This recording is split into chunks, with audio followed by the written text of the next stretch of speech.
Welcome, here I've got Xiaomi Redmi 10 and let me show you how to turn on and off camera mirror effects at this device. So let's start by tapping on camera button to open it, and for now we are on standard photo mode with back camera, so we have to change it to the front one because mirror effect is only available when we take selfies. Let's do it by tapping on the right button here.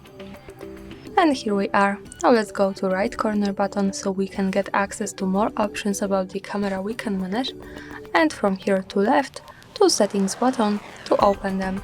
Now at the second place we have mirror front camera option, so by using the button from the right we can easily turn it off and turn it on as we need. And that's all, thanks for watching, subscribe our channel and leave the thumbs up.